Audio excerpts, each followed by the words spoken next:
Hey y'all, welcome back to Rooster's Recipe. Alright, so today Alex and I are going to be sharing 3 appetizer recipes that are super easy and perfect for football season. These are great for football nights and tailgating and any night where you really just have to go to a party or you want to fix something quick. These are the perfect recipes for you. So I'm going to share with y'all what I think is a good tailgating recipe. So I'm going to show you how to make ranch taco bites. So go ahead and preheat your oven for 350. So go ahead and brown your ground beef until it's no longer pink. So now you're going to add your diced tomatoes with your green chilies. So next you're going to add your taco seasoning mix. You need 1 pack. So go ahead and stir this together and cook it for about 5 minutes. Oh, and we do want to add, make sure you do drain your ground beef when it's done cooking before you add these 2 ingredients in. So to this mixture you want to add 2 cups of shredded cheddar cheese. And then you're also going to add 1 cup of ranch. Oh my gosh, that looks so good. So now you're going to remove it from heat and mix it all together.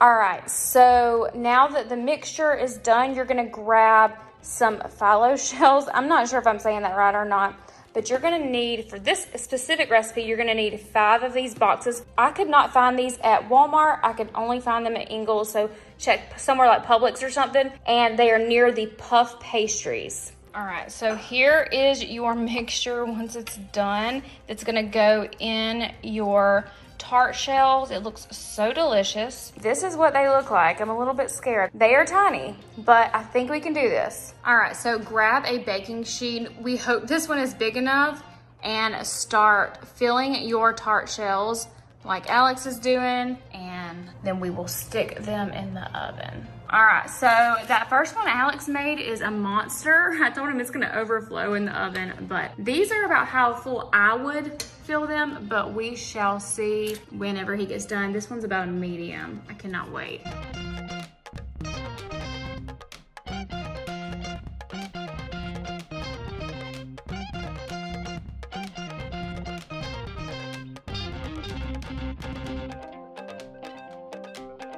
All right, so we're gonna move this one out of the way and get it ready to go in the oven. Not quite yet, but we are going to need another baking sheet, obviously. So we grab this smaller one and hopefully it will work.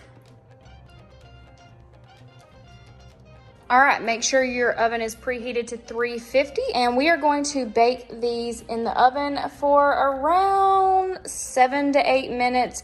Just keep an eye on them. You just want everything to be completely melted together. So it took us about 10 minutes for these to be completely done. That's probably that Mac Daddy you made. Nah, I think that's this one. Oh no, it's this one over here. Yeah. So, cheers. These are so good. Be careful because these do make like a little bit of mess. So I'm gonna lean over.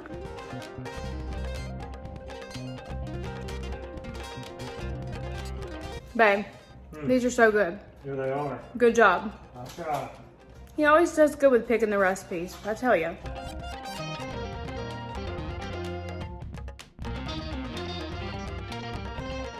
Okay, so today I'm gonna show you how to make cheeseburger sliders. Perfect for tailgating. Go ahead and preheat your oven to 350. Okay, so to start out, I'm gonna go ahead and take some of this non-stick cooking spray, and I'm just going to spray my pan. So the first thing I'm gonna do, I'm gonna take a little bit of this olive oil. I have this on medium-high heat. Just gonna drizzle a little bit in there. This is half of a small onion, and I'm gonna go ahead and add that and cook these up for a minute.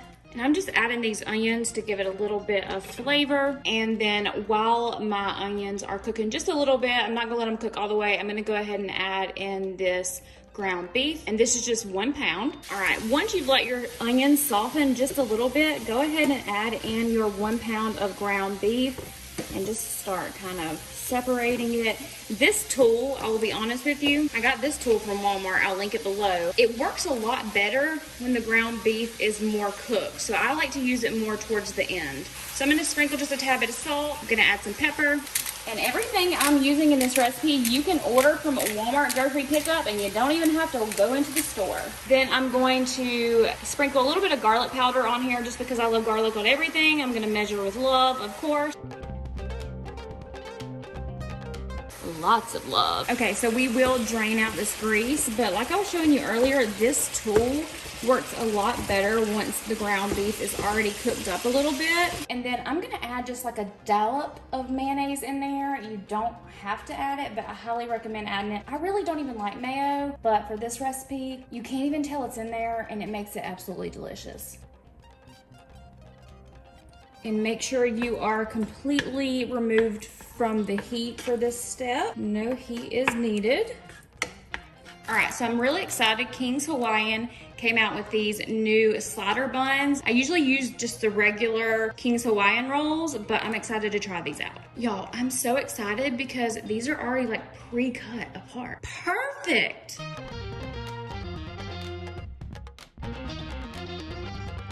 All right, so next what we're gonna do is we're gonna line the bread with sliced cheese. We should only need about 4 pieces.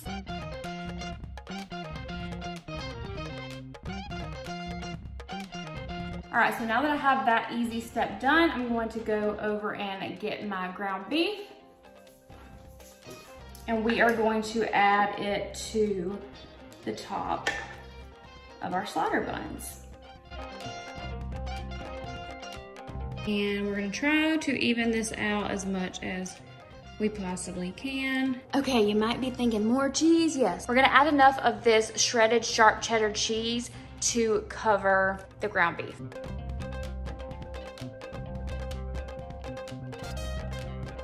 All right, once we're done with that step, we can go ahead and add the tops of our buns back on, just like that. How easy are these slider buns? You've got to try them. And now we have one more step before we pop them in the oven. All right, so I have my butter melted, I have my sesame seeds, and we are going to go ahead and brush the tops of these sliders with butter. Don't worry about them getting soggy. We're gonna pop them in the oven. But you wanna take your sesame seeds as soon as possible and kind of drizzle them over the top of your sliders. That way they stick a lot better. And literally, that is it. They are ready to go in the oven. Okay, so our oven is preheated to 350, and we're gonna pop these in the oven just enough to brown the tops of the bread, get it a little crunchy, and melt the cheeses. Probably about 10 to 15 minutes. Play it by ear and definitely check on it. It's actually only been about 10 minutes, and I am pretty sure that the sliders are done. So it really just depends on your oven.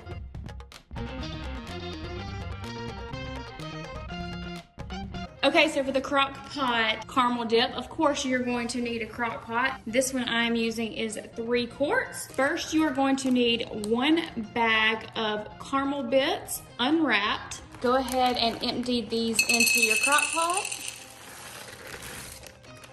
And then you're also gonna need 1/3 of a cup of heavy whipping cream. Pour it in just like that. Okay, so for now, that's all you have to do. So you can pop the top on your crock pot and go ahead and turn it to low and let it cook on low for about 30 minutes to an hour or until the caramel is all melted together. All right, so now it looks like our caramel is almost completely melted. So we're gonna add the rest of our ingredients. So we're gonna need 1/4 a cup of mini jet puffed marshmallows. And this next ingredient is completely optional, but I like to add 2 teaspoons of rum. So go ahead and stir all of this together and cook on low for an additional 30 minutes. All right, so it's been about 30 more minutes of cooking. Let's give it a good stir. Oh my goodness, it looks so delicious.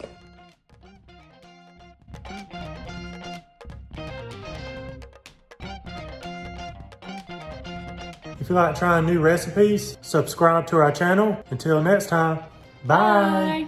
Bye.